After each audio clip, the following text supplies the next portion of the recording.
బొల్లారం మున్సిపాలిటీలో రోడ్డు పనులు పూర్తి కాకముందే ప్రారంభోత్సవానికి వచ్చి శంకుస్థాపన శిలపై కాంగ్రెస్ పార్టీ స్థానిక కౌన్సిలర్ పేరు పెట్టకపోవడంతో పాటు స్థానిక కాంగ్రెస్ నాయకులకు ముందస్తు సమాచారం ఇవ్వకుండా తన వెంట టీఆర్ఎస్ నాయకులను తీసుకురావడం ఏంటని ఎమ్మెల్యే గుడె మైపాల్రెడ్డిని ప్రశ్నించగా కాంగ్రెస్ నేతలపై తీవ్ర వ్యాఖ్యలు చేస్తూ దురుసుగా ప్రవర్తించిన తీరును ఖండిస్తూ కాటా శ్రీనివాస్ గౌడ్ నివాసంలో విలేకరుల సమావేశం నిర్వహించిన కాంగ్రెస్ పార్టీ నాయకులు ఇన్ఫర్మేషన్ ఇవ్వాలని చెప్పేసి ఎమ్మెల్యే గారిని అడగడం జరిగింది.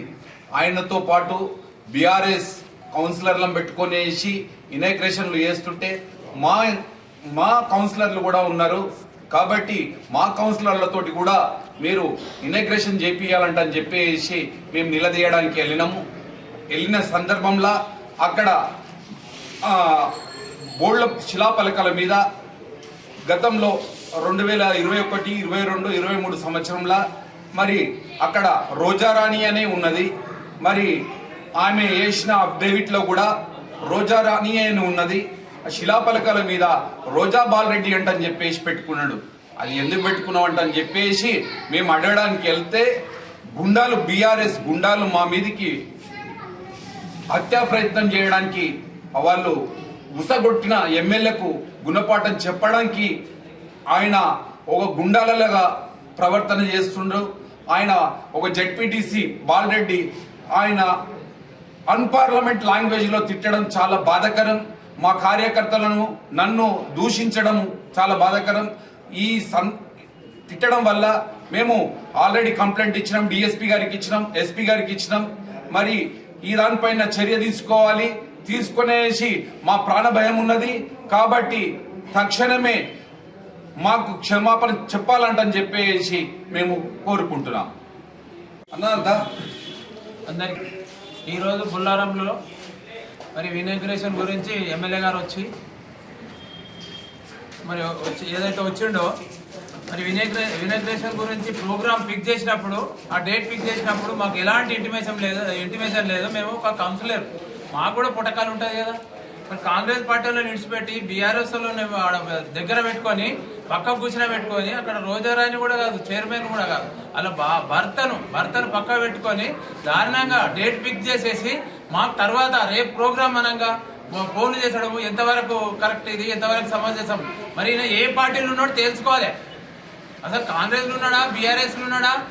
మరి ఆడ వచ్చి మరి ఇదేం పద్ధతి, ఇట్లా మాకు ఇంటిమేషన్ లేకుండా ఇదేందని మరి మా టౌన్ అధ్యక్షుడు మళ్ళీ అడిగినప్పుడు ఆ బాలరెడ్డి వచ్చి గలీజ్గా ఎట్లా పడితే అట్లా మాకెలోడే లంచవాడు కానీ చెప్పినప్పుడు మరి ఎమ్మెల్యే గారు దాన్ని స్పందించి ఇదేం పద్ధతి, ఇది మాట్లాడే పద్ధతి కాదు కదా, వాళ్ళు ఏదో మాట్లాడుతుంటే నేను సమాధానం చెప్తానని చెప్పి చెప్పాలే కదా. మరి ఆయన ఎక్కడ పోయింది, ఆ సమాధానం ఎక్కడ పోయింది? వాళ్ళకు ఏం సపోర్ట్ చేస్తున్నాడు వాళ్ళకు? అసలు తిట్టుమని ఆయనే చెప్పిండా? మరి తిట్టిన తర్వాత మళ్ళీ బండ్లు ఎక్కించుకొని పోతాడు. బండ్లు ఎక్కించుకొని పోయి అంతా తిరిగి మళ్ళీ ఎవరు కౌన్సిలర్లు కూడా లేకపోతే మేము బైకాట్ చేసి వస్తే ఆయనే పోయి ఓపెన్ చేస్తాడు. ఆయన ఎవరు ఓపెన్ చేస్తాను మా కౌన్సిలర్, మాకు అధికారం ఉంది, మా వార్డులో మాకు అధికారం ఉంది. మేము లేకుండా ఓపెన్ చేసి అధికారం ఓడించండి. నువ్వు ఎట్లా ఓపెన్ చేస్తావు?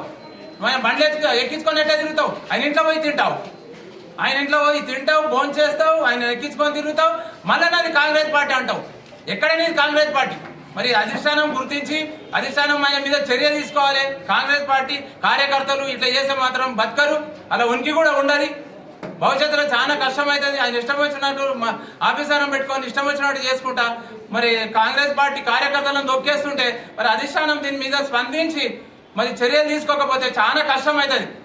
ఇలా ఇచ్చేసిండు, రేపు ఇంకోటి చేస్తాడు. మరి ఆయనకి ఎక్కడొచ్చింది ధైర్యం? ఎన్నికలు వచ్చింది. ఆ బాలరెడ్డికి తిట్టవలసిన ధైర్యం ఎన్నికలు వచ్చింది. ఎమ్మెల్యే ధైర్యం ఇచ్చబట్టే కదా.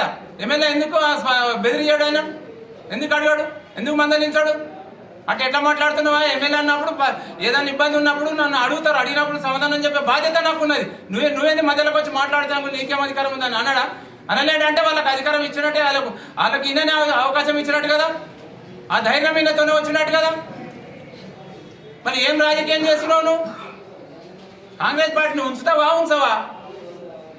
కాంగ్రెస్ పార్టీ కార్యకర్తలను నువ్వు ఇట్లా తొక్కేసి బీఆర్ఎస్ వాళ్ళను ప్రోత్సహిస్తుంటే కాంగ్రెస్ పార్టీ ఏమైపోవాలి?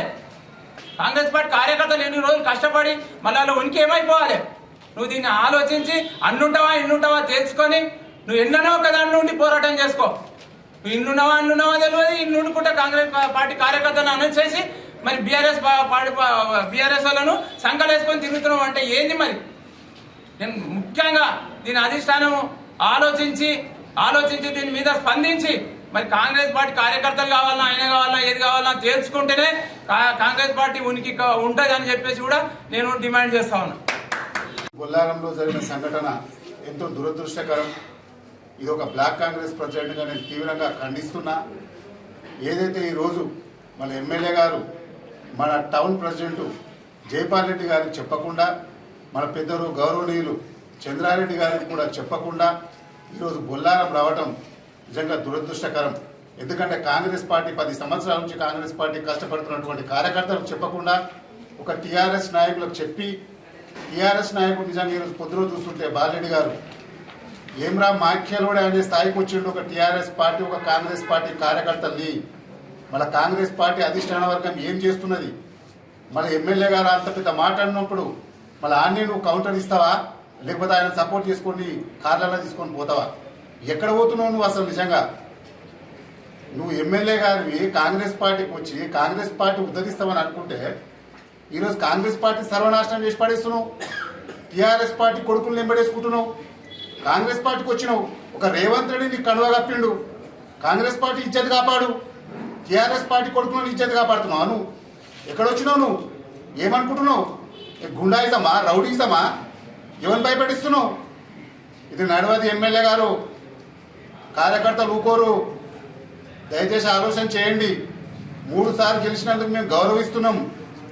అంతే తప్ప కాంగ్రెస్ పార్టీ కార్యకర్తల్ని తొక్కి టీఆర్ఎస్ పార్టీ నాయకులను నువ్వు లేపితే కార్యకర్తలు ఊరుకునే పరిస్థితి లేదు. మా కార్యాచరణ మేము ఖచ్చితంగా చేస్తాం. దయచేసి టీఆర్ఎస్ పార్టీ నాయకులు బాలరెడ్డి గారు కూడా చెప్తున్నాం, చాలా ఓవర్గా మాట్లాడుతున్నారు మీరు. కార్యకర్తలు అడుగుతారు, ఎమ్మెల్యేని సమస్య మీద అడుగుతారు. ఒక చంద్రారెడ్డి గారి ఖాళీలు వచ్చి చెప్పకుండా ఆడ ఓపెన్ చేస్తే ఎవరికైనా బాధ ఉంటుంది. ఇంకా గుద్దుకోలేరు. కాడ సామరస్యంగా వచ్చిండ్రు. పోలీసు వాళ్ళు కూడా అట్లా అత్యుత్సాహం చూపిస్తారు. పోలీసు వాళ్ళు కూడా టీఆర్ఎస్ గవర్నమెంట్ కాదు, ఇది కాంగ్రెస్ గవర్నమెంట్. గుర్తుపెట్టుకోండి. ఆడ రవీందర్ రెడ్డి గారు సిఐ. మరి మీరు ఓవర్గా యాక్టింగ్ చేస్తున్నాడా?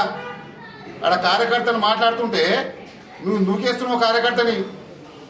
జాగ్రత్త రవీంద్ర రెడ్డి గారు. మరి మీరు మా మీద కేసులు చేస్తారా, ఏం చేస్తారా? మరి ఆలోచన చేయండి. ఇట్లనే టీఆర్ఎస్ పార్టీ ఎక్కతక్క నిలిగినోడు జైళ్ళల్లో ఊసలు లెక్క పెడుతున్నారు. ఎవరో సపోర్ట్ ఉందని చెప్పి ఆగమాగం మాట్లాడకండి. దయచేసి ఎమ్మెల్యే గారు చెప్తున్నాం, మా పార్టీలోకి వచ్చినామంటే గౌరవిస్తాం అనుకున్నాం. మాకేదైనా చెప్పండి. ఏదైనా రివ్యూ మీటింగ్ పెడతా టీఆర్ఎస్ కొడుకుతాం, రివ్యూ మీటింగ్ పెడతా. అవును, మీ క్యాంప్ ఆఫీస్లో రేవంత్ రెడ్డి గారి ఫోటో లేదు. సిగ్గుతోని కాంగ్రెస్ పార్టీ తలకాయ వంచుకుంటున్నాం. ఇక్కడ క్యాంప్ ఆఫీస్ మీ ఇల్లు కాదది, గవర్నమెంట్ పైసలు పెట్టిన క్యాంప్ ఆఫీస్ అది. రేవంత్ రెడ్డి ఫోటో పెట్టాడా? పొద్దున్నాడా? ఓడిపోయిన కేసీఆర్ ఫోటో పెట్టుకుంటావా? నీకు ప్రేమాభిమానం ఉంటే నీ ఇంట్లో దొరకపోతే దండం పెట్టుకో, వాళ్ళకి ఏమైనా పైసలు ఇచ్చి పెట్టుకో. ఎమ్మెల్యే గారు, మీరు కాంగ్రెస్ పార్టీ కార్యకర్తలు తక్కువ అంచనా వేయకండి. మేము మంచిగా చెప్తున్నాం. ఇమ్మీడియట్లీగా రేపు పొద్దున నీ క్యాంప్ ఆఫీస్లో రేవంత్ రెడ్డి గారి ఫోటో ఉండాలి. మా జిల్లా నాయకుడు దామోదర్ రాజనరసింహ ఫోటో కూడా ఉండాలి. దాంతోపాటు అంబేద్కర్ ఫోటో పెడతావా, గాంధీ ఫోటో పెడతావా, అది నీ ఇష్టం. కానీ రేవంత్ రెడ్డి గారి ఫోటో లేకపోతే ఇబ్బందికరమైన పరిస్థితులు ఉంటాయి. మరి మీరు ఏదో అనుకుంటున్నారు, మన కాంగ్రెస్ పార్టీ కార్యకర్తలు ఏం చేయరని.